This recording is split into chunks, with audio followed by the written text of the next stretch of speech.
In 1934, a photograph was taken inside the Nietzsche archive in Weimar. Adolf Hitler, standing in respectful silence before a marble bust of the philosopher, while Nietzsche's sister looked on with obvious pride. The image was used for years afterward as visual proof that Nazism and Nietzsche's philosophy were the same project. And the word at the center of that claim was Overman, sometimes rendered Superman, supposedly Nietzsche's blueprint for a master race destined to rule over the weak. Almost none of it holds up. The healthy, working Nietzsche despised German nationalism, mocked anti-Semitism specifically and by name, and ended a decade-long friendship with Richard Wagner, largely over Wagner's growing nationalist and anti-Semitic circle. The archive, the bust, the photograph, all of it came from his sister Elizabeth, who had years earlier tried to found a racially pure German colony in Paraguay with her anti-Semitic husband. After Nietzsche's collapse, she spent years rewriting his unpublished notes into a book he never authorized, under a title he never chose, and handed the result to a political movement he would have loathed. So if the most famous idea Nietzsche ever wrote was hijacked this thoroughly, it's worth asking what he actually meant by it. Today we're going to walk through Nietzsche's real concept of the Overman, the almost forgotten framework he built to explain how a person actually gets there, and why the whole idea was never about becoming superior to other people at all. It was about becoming who you already, specifically, are. It matters that Nietzsche wrote all of this from complete personal and professional obscurity, not from any position of power he was trying to justify. By the time he introduced the Overman in Also Sprach Zarathustra, he had already resigned his university chair in Basel due to collapsing health. He lived alone in a rotation of cheap rented rooms across Switzerland and Italy, and watched his books sell so poorly that he sometimes paid the printing costs himself. He had no followers, no political party, no institutional power of any kind. Just a small stack of largely unread books and a body that was failing him faster every year. Whatever the Overman actually was, it was not a plan for ruling anyone. It was, by every account of how he lived, a demand he was making of himself, alone, with no one watching. 1. What Zarathustra actually says the Overman is. Nietzsche introduces the term in the prologue to Also Sprach Zarathustra, and the very first thing he does with it is tie it to the earth, not to any hierarchy of race or blood. Zarathustra tells the crowd, "I teach you the Overman. Man is something that shall be overcome. What have you done to overcome him?" And then, immediately, "I entreat you, my brothers, remain faithful to the earth, and do not believe those who speak to you of over-earthly hopes. They are poisoners, whether they know it or not." Notice what's being rejected in the same breath the Overman is introduced. Not other people, but the old religious promise of a better world waiting somewhere else. A heaven that made this actual life feel like a waiting room. The Overman is Nietzsche's answer to that promise. Not a superior species arriving to replace ordinary humanity, but the name for what a human being becomes when they stop outsourcing meaning to some other world and start building it, deliberately, out of this one. He makes the comparison explicit a few lines later.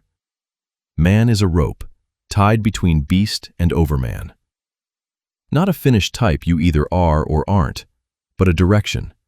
The same direction available to the crowd jeering at him in the square as to anyone else, if they were willing to walk it. 2.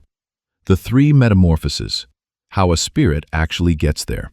This is the part of the book almost nobody remembers, and it's the part that actually answers the practical question everyone skips past. Fine, become the Overman, but how? Nietzsche gives a direct mechanism, early in Zarathustra, in a short chapter called On the Three Metamorphoses, and he describes the spirit passing through three shapes, in order, like an animal changing form. Nietzsche wrote, "Three metamorphoses of the spirit I name to you, how the spirit becomes a camel, and the camel a lion, and the lion at last a child. The camel is the spirit that kneels down and asks to be loaded. It wants the heaviest things placed on its back, the hardest truths to admit, the discipline nobody's watching to enforce, the humbling it can carry to prove its own strength. Every inherited "thou shalt" goes onto the camel first. The values you were handed by your family, your culture, your religion, before you ever chose a single one of them yourself. Then, Nietzsche says, the camel hurries into the desert, alone, and there the second transformation happens. The camel becomes a lion. The lion wants to capture freedom and become master in its own desert, and it does this by fighting a specific dragon whose name is "thou shalt." Every scale of that dragon glitters with a value someone else already decided for you. Thousands of years of "you shall" stamped into gold.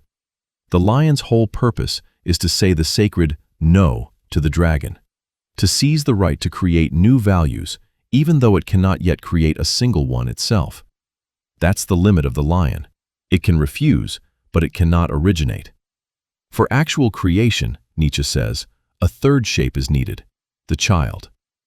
The child is innocence and forgetting, a new beginning, a game, a self-propelled wheel, a first movement, a sacred yes. Only the child, he insists, can say a genuinely new "I will."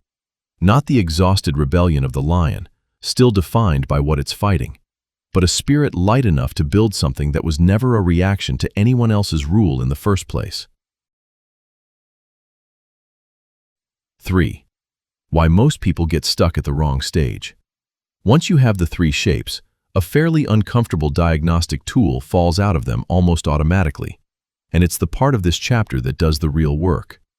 Most people, Nietzsche suggests, never move past the camel at all. They spend an entire life proving how much weight they can carry, mistaking endurance itself for a virtue, never once asking whether the "thou shalt" loaded onto their back was ever theirs to carry in the first place.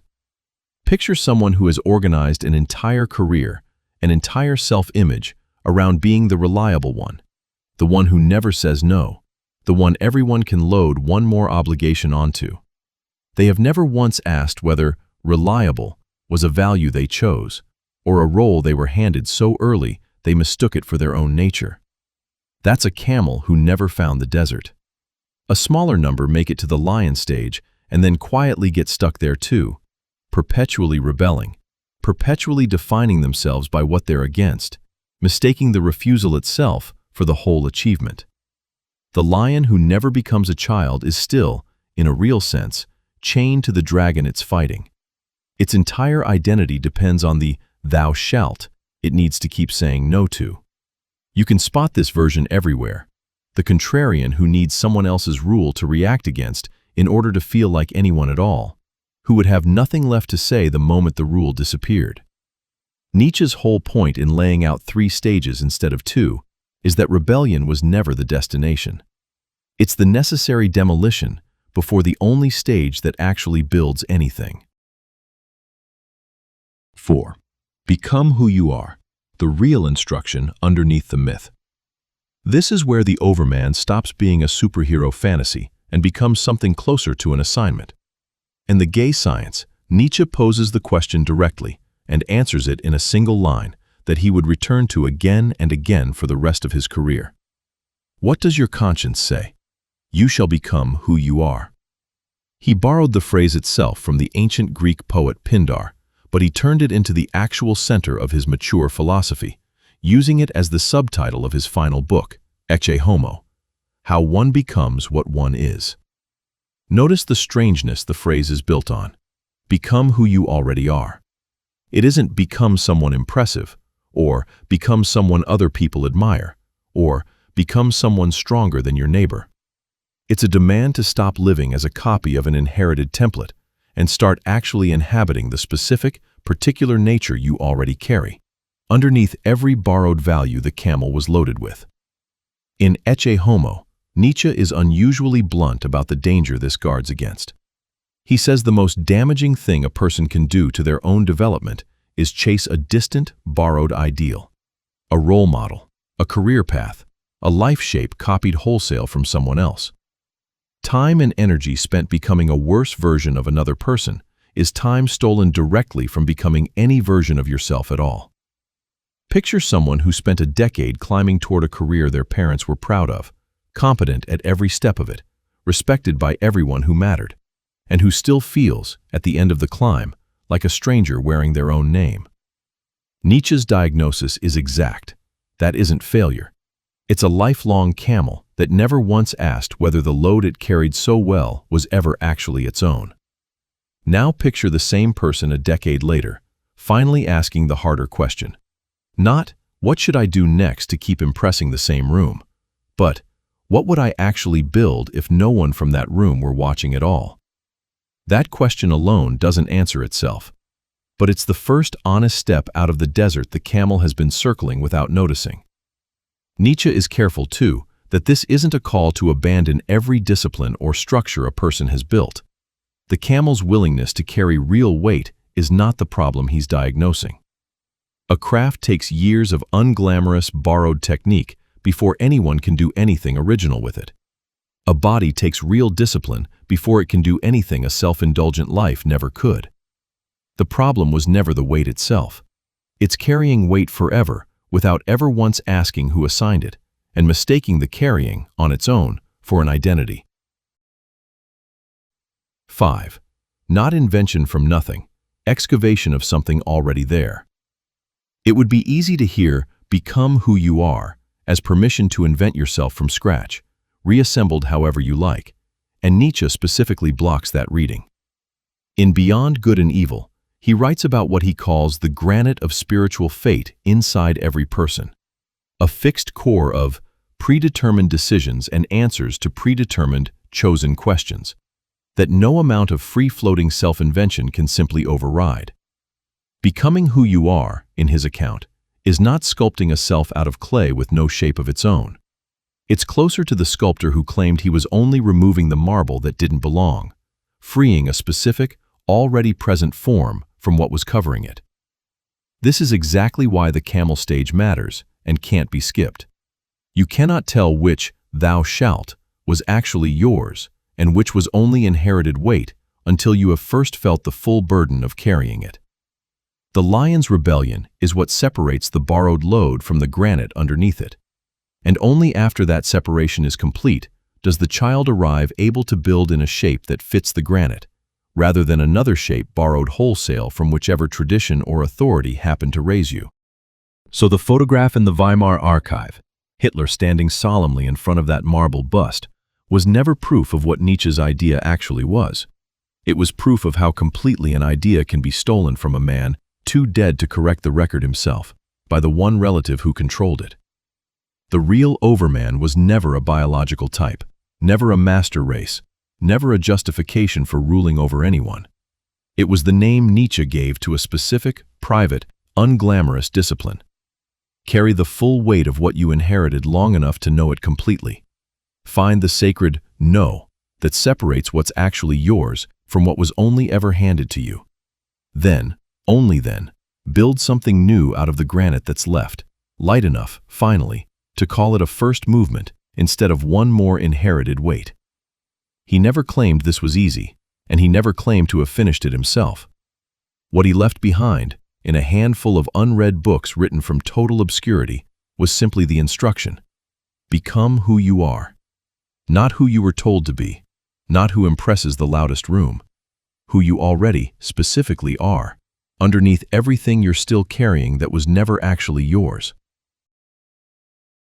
If this gave you a clearer way to separate your own values from the ones you only ever inherited, subscribe to Above Average, where we explore the psychology and philosophy of the thinkers who saw what most people never do. Thanks for watching.